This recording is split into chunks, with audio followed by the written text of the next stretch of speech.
এই বড় শিব মন্দিরের একদম চূড়ায় একটি বৃষবাহন শিবের ফলক লক্ষ্য করা যায় এবং এই বড় শিব মন্দিরেই রয়েছে অভূতপূর্ব সমস্ত টেরাকোটার কাজ।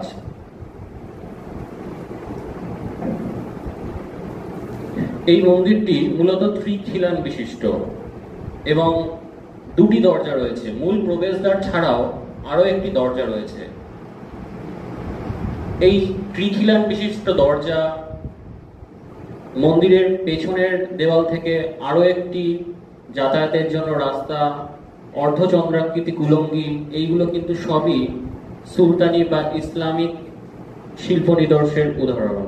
পান্ডুয়া যেহেতু হিন্দু মুসলিম সমন্বয়ের একটি স্থান হিসেবে বিবেচিত হয়, তো সেই সমস্ত টেরাকোটা শিল্পীরা কিন্তু বিভিন্ন ইসলামিক শিল্পরীতি সেগুলোকে দুহাতে ব্যবহার করেছেন।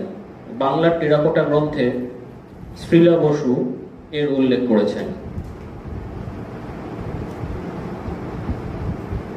এই যে রাসমঞ্চটি স্থাপন করা হয়েছে মূল প্রবেশদ্বারের কলসদণ্ডের দুপাশে।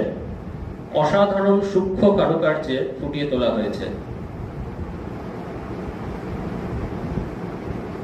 এছাড়াও রয়েছে শ্রীকৃষ্ণ বিষয়ক বিভিন্ন, তার জীবন সংক্রান্ত বিভিন্ন টেরাকোটার কাজ, নৌবহর, শিকারের দৃশ্য ইত্যাদি অত্যন্ত দক্ষতার সহিত ফুটিয়ে তোলা হয়েছে।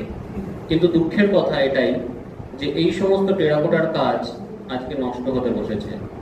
এই মন্দির চত্বরটি 2012 সালে পশ্চিমবঙ্গ পুরাতত্ত্ব বিভাগ অধিগ্রহণ করে, কিন্তু সেই অর্থে এই মন্দিরগুলির কোনরূপ উন্নতি সাধন হয়নি।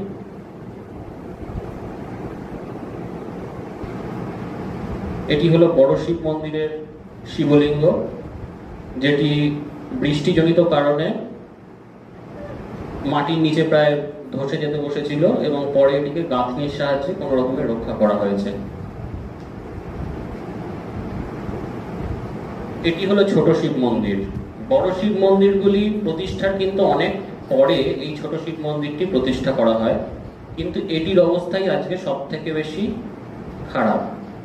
এর একটি দেওয়াল প্রায় ভেঙে পড়তে চলেছে, কিন্তু বহু চিঠি লেখার পরেও এই পরিবার, পুরাতত্ত্ব বিভাগ, পশ্চিমবঙ্গ সরকার তাদের কাছ থেকে কোনরূপ সাহায্য পাননি। এটা তারাই আমাকে জানিয়েছিলেন উল্লেখ করার জন্য, এবং আর হয়তো কিছুদিন পরে এই মন্দিরটি সম্পূর্ণরূপে ধূলিসাৎ হয়ে যাবে।